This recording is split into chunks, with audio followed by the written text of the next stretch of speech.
Hello friends, मैं संदीप कुमार दुबे। कक्षा 11 की केमिस्ट्री, इसके पहले डाल्टन का परमाणु सिद्धांत हम लोगों ने अध्ययन किया था। आज कैथोड किरणों की खोज कैसे हुई जानेंगे। सबसे पहले जूलियस प्लगर साहब ने क्या किया, एक गैस जार की सहायता से उनमें निम्न दाब पर यानी निम्न गैस, किसी भी प्रकार कोई भी गैस लेंगे, उन्होंने क्या किया, किसी निम्न गैस पर उन्होंने विसर्जन नली की सहायता से विद्युत का प्रवाहन किया।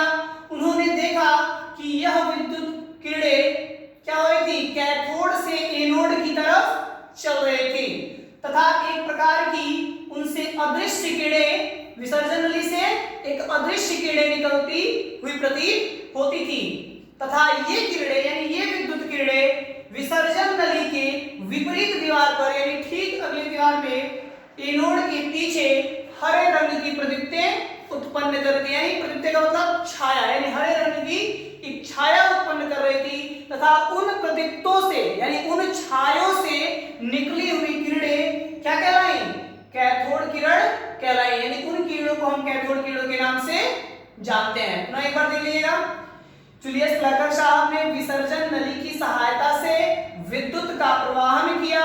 उन्होंने देखा कि ये विद्युत किरणें कैथोड से एनोड की तरफ चलती हैं तथा यह एक प्रकार की विसर्जन नली से अदृश्य किरणें निकलती हुई प्रतीत होती है। यानी इनमें से क्या होती है, कैथोड से एक प्रकार की अदृश्य किरणें निकलती हुई प्रतीत होती हैं तथा यह विसर्जन नली के अगले दीवार पे यानी विपरीत दीवार पे यानी एनोड के पीछे एक प्रकार की प्रदीप्तें उत्पन्न करती हैं, यानी हरे रंग की प्रदीप्तें छाया उत्पन्न करती हैं और उन छायों से यानी हरे रंग की प्रदीप्तों से निकली हुई किरणों को ही उन्होंने कैथोड किरण नाम दिया।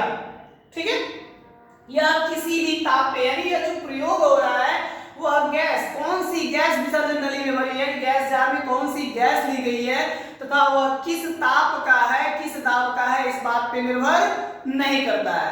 ठीक है, इस प्रयोग के आधार पे सबसे पहले यह प्रयोग विलियम क्रुक्स साहब ने यानी इसकी खोज, कैथोड किरण की खोज किसने की थी, यहां पे हम लिख दे रहे हैं कैथोड किरण की खोज, कैथोड किरण की खोज विलियम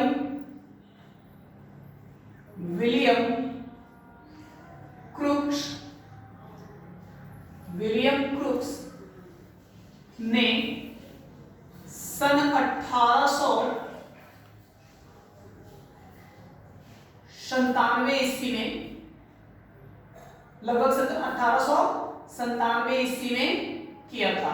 ठीक है, तथा इसका प्रयोग, अब इसके बाद क्या हुआ, यानी इनके गुणों की अध्ययन किसने की, तो जे थॉमसन साहब ने विसर्जन नली की सहायता से प्राप्त कैथोड किरणों के बारे में अध्ययन किया, जे थॉमसन साहब ने, और उन्होंने यह सिद्ध कर दिया, यानी प्रयोग द्वारा यह सिद्ध कर दिया, इन किरणों का अध्ययन कर सिद्ध किया कि इनमें निम्न गुण पाए जाते हैं। यानी कि इनमें तो कैथोड किरण को अध्ययन करके उन्होंने बताया कि कैथोड किरणों में निम्न गुण पाए जाते हैं। जैसे पहला क्या हुआ, उन्होंने बताया कि ये किरणें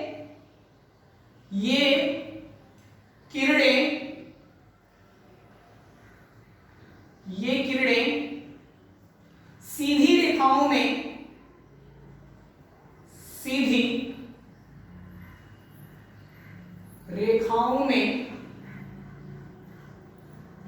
में गति करती हैं।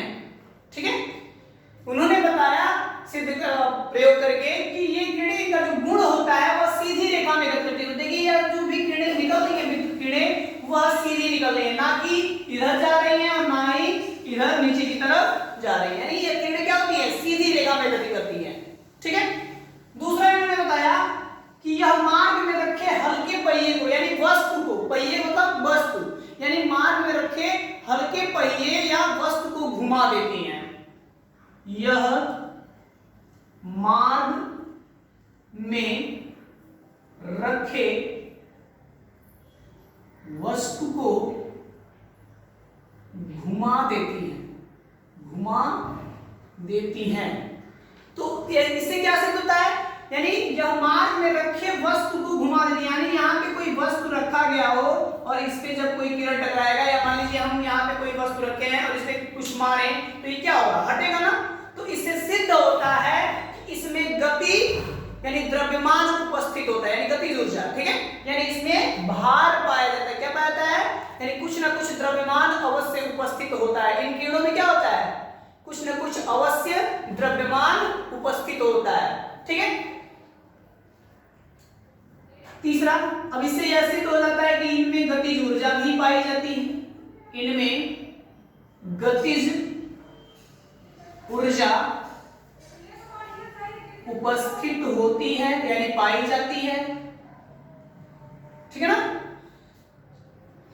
चौथा, यह गैसों को आयनित करती हैं, गैसों को आयनित, आयनित का मतलब होता है दो रूपों में अलग अलग करना, आयनित करती है। जैसे मान लीजिए NaCl है या फिर Cl ले लीजिए, Cl2 गैस, यानी दो आयनित मतलब अलग अलग आयनों में तोड़ देना ही आयन होता है, ठीक है। ये गैसों को आयनित करती हैं। हमने बताया कि जे थॉमसन साहब ने कैथोड किरणों के बारे में अध्ययन कर यह सिद्ध कर दिया कि इनमें यानी कैथोड किरणों में निम्न गुण उपस्थित होता है। जैसे क्या, ये किरणें सीधी रेखा में गति करती हैं। दूसरा, ये मार्ग में रखे वस्तु को घुमा देती हैं। तीसरा, इनमें गतिज ऊर्जा उपस्थित होती है। चौथा, यह गैसों को आयनित करती हैं, ठीक है। तो इस प्रकार की इनमें गुणों के बारे में उन्होंने बताया जे थॉमसन साहब ने। पुनः एक बार, कैथोड किरणों की खोज विलियम क्रूक साहब ने 1897 ईस्वी में किया था। यह प्रयोग यानी कैथोड किरणों का प्रयोग सर्वप्रथम जूलियस प्लकर साहब ने विसर्जन एक गैस जार में विसर्जन नली की सहायता से विद्युत का प्रवाहन किया।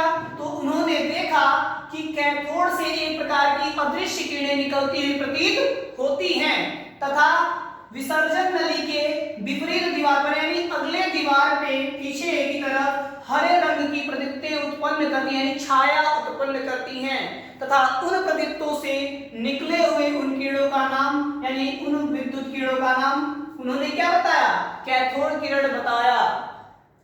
कैथोड किरण बताया। यह क्या होती हैं, कैथोड से एनोड की तरफ गति करती हैं, ठीक है। तो ये हमारा कैथोड किरण की खोज हुआ तथा अब ये क्या हुआ, इनका अध्ययन किसने किया, जे थॉमसन साहब ने। तो ये गुण बताया, इसको भी नोट कर लीजिएगा, स्क्रीनशॉट लेके बना लीजिएगा। अगले पार्ट में हम इसकी प्रवृत्ति यानी कैथोड किरण की प्रकृति क्या होगी, अब इसमें क्या होगा, इससे आगे कैथोड किरण की खोज की बात क्या होता है। स्टोनी साहब ने इन्हीं कणों को क्या बताया, कैथोड किरण को स्टोनी ने कैथोड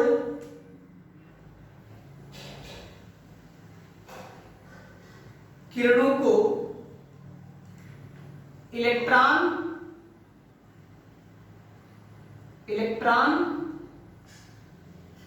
नाम रखा, ठीक है। तो इन्हीं किरणों को स्टोनी साहब क्या किए, इलेक्ट्रॉन नाम बता दिए इन कणों को ही। अब आगे स्टोनी वैज्ञानिक नाम है।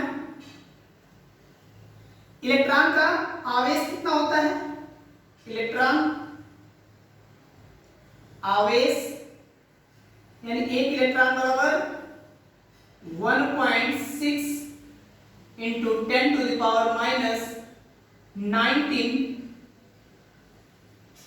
कूलम, ठीक है ना। यहां पे इलेक्ट्रॉन का आवेश एक जगह दिया हुआ है 1.6 into 10 to the power minus 19 coulomb, तो आवेश हो गया। अब द्रव्यमान क्या होता है, m इक्वल टू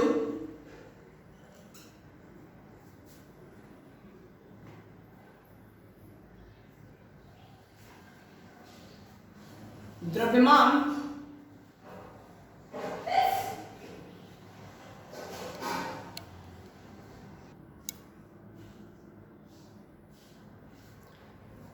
द्रव्यमान 9.1 into 10 to the power -31 KG. ठीक है, इसका एक और बुक में एक और दिया होगा 9.1 × 10⁻28 ग्राम। ठीक है, ग्राम में 9.1 × 10⁻28 ग्राम, जबकि केजी में 9.1 × 10⁻31 केजी इलेक्ट्रॉन का द्रव्यमान होता है, जबकि आवेश 1.6 × 10⁻19 यानी 19 कूलाम होता है। ठीक है, तो ये हमारा कैथोड किरणों की खोज हुई। अगले टॉपिक में कैथोड किरणों की प्रवृत्ति E/m की गणना, ठीक है, यानी आवेश बटा द्रव्यमान की गणना कैसे होगी, और कैनाल किरण किसे कहते हैं, कैनाल किरणों की खोज किसने की, कैसे हुआ, उसके बारे में अध्ययन करेंगे। धन्यवाद।